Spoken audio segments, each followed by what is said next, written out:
So you are wrong about Rhea Ripley. That's right. We are coming straight out of the gates. I'm not saying you're wrong if she's not one of your guys. I did a whole video about this. And there's people out there that are your guys and aren't your guys. Somebody messaged me on social media the other day saying, Simon, why isn't Cody my guy? We had a wonderful conversation about guys.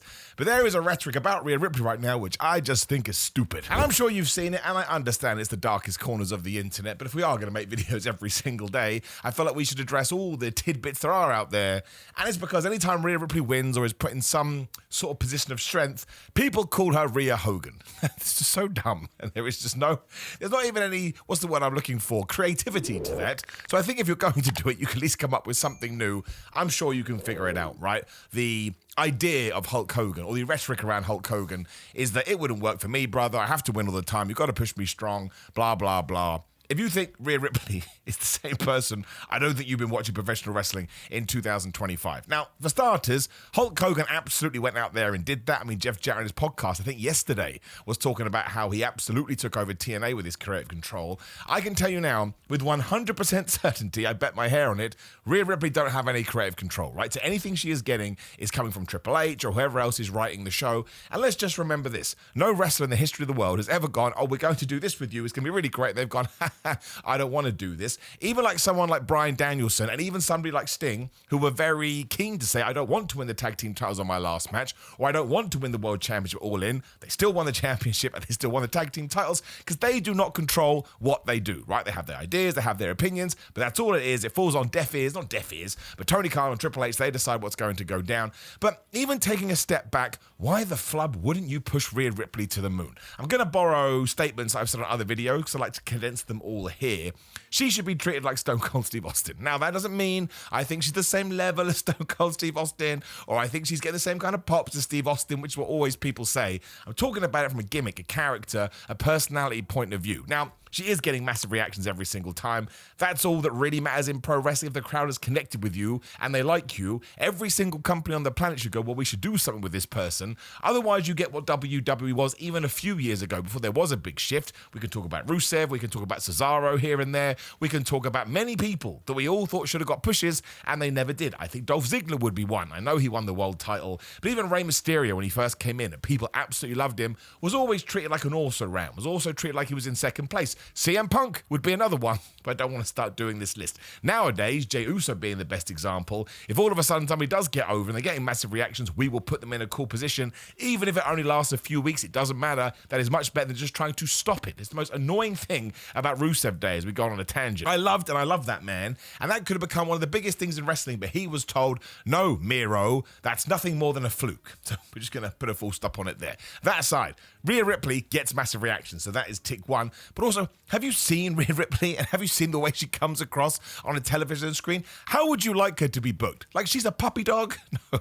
That wouldn't make any sense. Now, the coolest thing about Rhea Ripley, and it's one of the reasons I think she has become the star that she is that the way she presents herself on television is this larger-than-life badass, I'm going to whip your ass kind of a character. But then when she does all her interviews in her real life, she talks about how nervous she gets, how anxious she gets. I suppose there's a vulnerability there. And I'll talk about it from my own point of view because, I can't talk about it from yours. As somebody that wrestles every single weekend, when you hear someone like Rhea Ripley goes, oh my gosh, I had so much fear, that's not the right word, you know what I'm talking about, before my WrestleMania match with Becky Lynch, I almost set myself into a tizzy. Well, if she's doing it, it's okay for me to feel that way as well. So there's point one, right? When it comes to a connection, people like hearing that stuff. But even with the way her look has evolved and changed over the last 10 years an exaggeration, maybe it's like 5 to 7, because she started off as your stereotypical WWE woman wrestler, I suppose, which thankfully has gone now. We have much more of an eclectic mix, and wrestling should always be that. You have big guys, big women, small men, fat men, thin men, whatever it may be.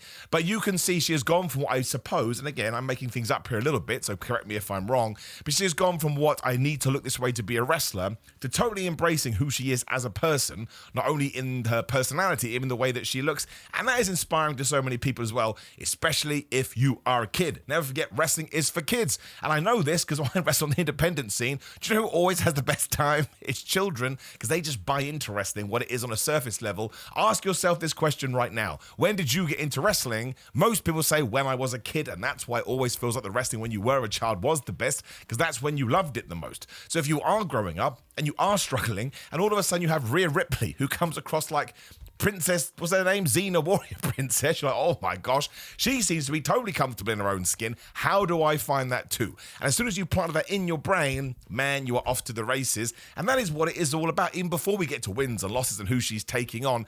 But the idea of wrestling should be, if somebody is able to conjure up those feelings in the audience, in the fan members, in the WWE universe, then you put them in the best position possible. And that's what Rhea Ripley should do. And also, she's lost a lot of matches. Let's go back to WrestleMania 41. She had what I believe, alongside Bianca Belair and Io Sky, to be one of the best WrestleMania matches opening ever. That was gibberish. One of the best first matches on WrestleMania ever. She didn't win that. She lost. And the only reason she didn't take the pin is because eventually we were going to get into this Io Sky feud.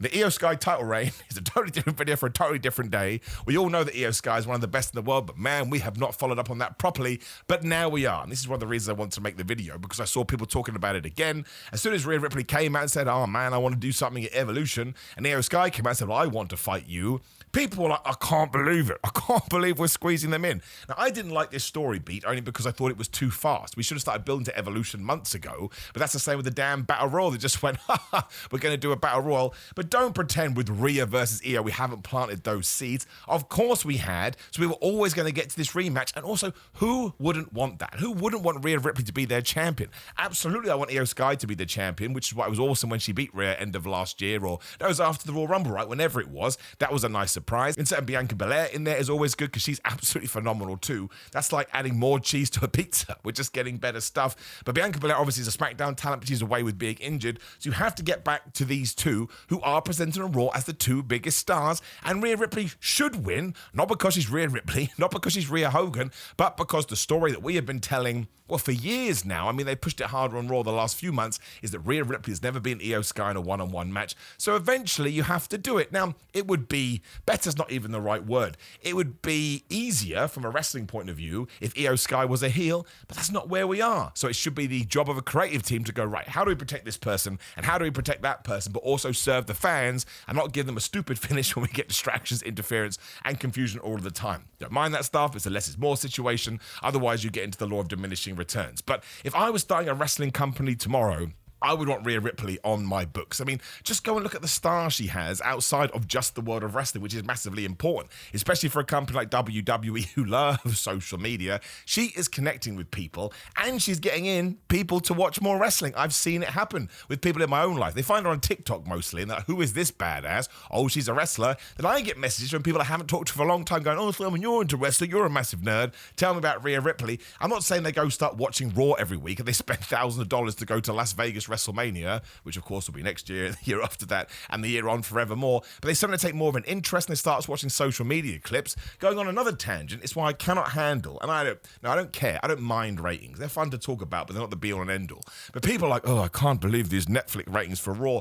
Take a step back and look at the footprint of WWE. You can't pretend it's not more accessible than ever, but it's more known about. Either more people are connected to the product than ever, even if they aren't watching it on Netflix. They could be watching it on Squared Circle. Reddit just posts clips 24 hours after a show. You can watch the whole damn thing. There's YouTube, obviously. There's Twitter, there's X, there's Instagram, and there's TikTok. You can actually watch the whole of Raw show in like 3-minute chunks should you so watch. But if you're a Rhea Ripley fan and you got into Rhea Ripley, you will go and watch her stuff too. And that is still good for WWE's bottom line, because if all of a sudden she is going to be in big match, you go, oh, I'm going to pop it on. Now, once again, that doesn't mean you have to be a fan of Rhea Ripley or what she does, but to act like WWE has just gone, well, she's one of our favorites. We're going to do whatever we have to do. No, she's one of the favorites because she just continues to get more popular, and I don't even think we're done. I believe she's 28 years old. By the time she's 35, she's going to be twice, if not 3 times as big as she is now, and go and listen to what her peers say about her. Every single person is like, oh my gosh, this Rhea Ripley is really good.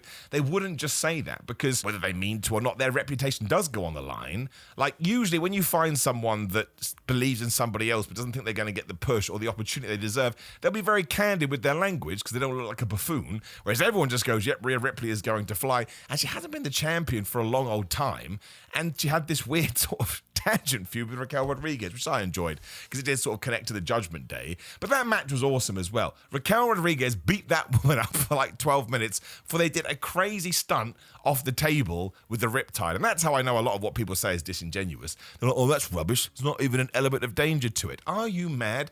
Don't even worry about wrestling. If you put like a piece of wood on a position as I can't talk or I start talking like a robot, where it's going to be wibbly wobbly for two women who are pretty jacked. All that's going to happen is eventually, well, what could happen is that you lose the balance, you fall down, you could break your neck.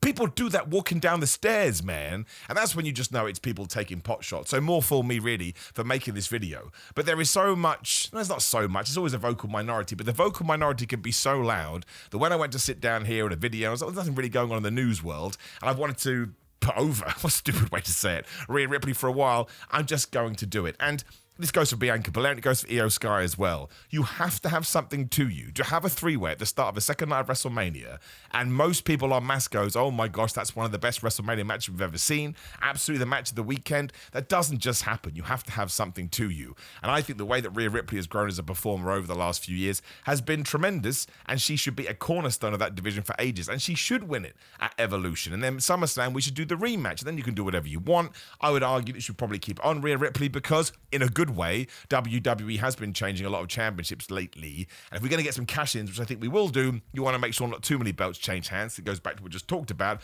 You change too many, it doesn't feel like you changed any because it becomes the norm. But I think she's terrific. I think she's fantastic. I don't believe this will happen, but I think she's one of those superstars that if WWE didn't re-sign her, or she just decided not to re-sign, she could go to AEW and she would make a difference to that number, and she would bring people across. Doesn't mean those people are always going to stay, because you never know. Like, it's a flip of a coin. Even when Hulk Hogan, going back to him, joined WCW, there was a groundswell for a while, but it wasn't until he went heel in 1996 until it really clicked. So there was 2 years of him just running Hulkamania into the ground, but there was also a 6-month period. You can go see the pay-per-view he did with Ric Flair, which was his first big show, his first big match. Pay-per-view numbers were higher than WCW had seen in ages, and I think Rhea Ripley would, maybe not to have the effect that he did back then, but you would see the chart go up. And if the chart goes up, everybody is happy. So I think she's great. I think she's one of the best assets, which is a terrible word, but you know what I'm talking about here, that WWE has. And I would make sure that she rarely ever takes a pin. There are people, I mean, it depends on the story. It always depends on the story. Everyone should be open to take a pin.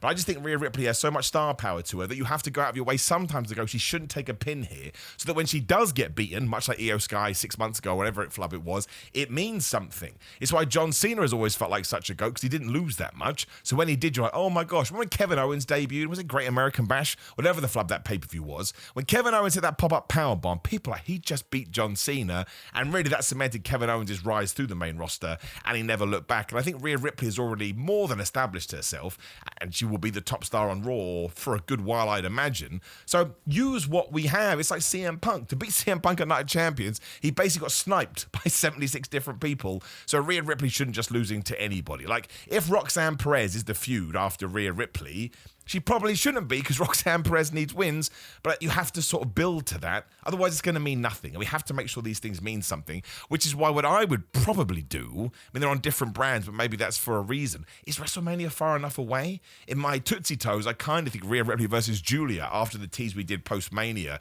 should be the match. Maybe there's one title on the line. Maybe Julia is still the US champion. I don't know. But that's a match I would put in there. It's probably a match I would have Julia win, because if you have protected Rhea Ripley and continue to allow this sort of power that she has to shine, it's only going to help Julia, and she'll be like a year into her main roster run then, and everybody benefits. That's how it should always work, and I just don't get it. I don't get the Rhea Ripley hate. She also just comes across like a nice person. I mean, not that has anything to do with anything. Doesn't mean you have to like them as a wrestler, but it feels weird to me when people are pointing the finger. I'm just going to say it. I don't care. I just think people are jealous, right? I think people are jealous, or I think they're kind of psychotic. They feel like, oh, she didn't reply to a crazy DM I sent, therefore I'm going to be mad at her. I just think any wrestling company in the world would want somebody like that, especially in 2025, where there is a certain vibe, there is a certain feeling that you want to see from people on your television or your TikTok device, which is way more important. And like I say, she ticks all of those boxes. So I certainly think she's awesome, and I think she's really got better over the last 2 years, and she wasn't even bad. But this is what happens. You do get more familiar with your surroundings. Some people said that maybe her promo skills needed work, but I thought everything she did with Io Sky on Monday was great. Sold that match to me. Again, it just sucks that we don't have more time, because we're going to have Raw and then we're at Evolution and that death weekend when there's so many pay-per-views. But it would just be so damn cool if we could have just done more with this. But that's neither here nor there. That's an evolution problem. It's not a Rhea Ripley problem. But even if I do another video on Rhea Ripley before WrestleMania 42, and she hasn't lost from now till then, unless once again the narrative makes it so obvious and then we don't do it, but I won't have a problem with it at all. Some wrestlers need to be badasses. We just do. When I was a kid watching Stone Cold Steve Austin, if he lost all the time, I'd be like, well, that sucks. Every time he lost, there was shenanigans, a first blood match, people running down to the ring, Vince McMahon just screwing him over, etc., etc. And it made him the greatest person ever. And there will be people watching that now. And Rhea Ripley does have that quality. You can't just copy and paste it onto everyone. Like Santina Marella, goofy wrestler hero as far as I'm concerned. But you couldn't have all of a sudden say, well, he's a badass now. In fact, that was a problem when we first introduced Santina, when he jumped the barricade to win the Intercontinental Championship. He was meant to be like an MMA dude, but people just didn't buy it because they just didn't. There's no rhyme or reason to it. It just wasn't there. Whereas it's so easy to look at Rhea Ripley and go, man, she's going to kick everybody's ass. She could be in intergender matches and win. I don't think it would matter at all. But you have to use that quality when you have it. You don't ignore it just because some people, I won't even say they don't get it, because some people are being mad, right? I just think it's a intangible quality that you can't put your finger on. I'm trying to think of somebody else in the company that has something, like Jey Uso and the way he connects with the crowd. It'd be like telling Jey Uso to stop yeeting. If I started to yeet, people are like, Simon, it's the most embarrassing thing ever. Like, why do you do this? We don't want to talk to you. But Jey Uso makes it work. And that's what Rhea Ripley has done. I think one of the reasons she has blown up is because people did understand this and they allowed her to be that person. And honesty and transparency in 2025 is super important as well. So I understand this video is going to cause controversy. That's fine. I got thick skin. I can take it, but I'm such a big fan of Rhea Ripley, and like I say, we're going to make videos every single day. The one I see, I'm going to call them numpties, which I shouldn't do because that's massively unfair, but I've done it now. It's the end of the video. But when I see numpties calling Rhea Ripley Rhea Hogan, I'm like, man, you don't understand the differences there. You've just taken some headlines you've run on the internet and you're squidging things together. It's absolutely ridiculous, and of course you can critique her, and you should probably do it constructively, but you can come up with reasons you don't like, but at least make sure it's bedded in realism. Sound good? Of course it doesn't. That's fine. Make a comment. Bye. But like the video, share the video and subscribe. Click the video on the screen, which we had a big chat about Seth Rollins, which I enjoyed. Some good discourse in that one. Hopefully it'll be the same on this. Otherwise, it's grillermind.com/Simon. Simon get 10% off. It ships worldwide. Best supplements on the planet. Patreon.com/Simon at 316. Only $5 for my watch-alongs. We did my Progress Priority title win today. If you're watching this today on the Wednesday, I got a bit emotional. My favorite thing to ever happen in my independent career. Simon at 316 on social media. Simon Miller on cameos, personalized videos. Simon J. Miller on TikTok. Pro Wrestling Tees and Big Cartel for merchandise, including the new Bald Life shirt. The best shirt I've ever done. Well, that and Baldy. I'm just going to make bald shirts now, and then Ricochet stole my gimmick. What can you do? But take care, my friends, and I'll see you soon.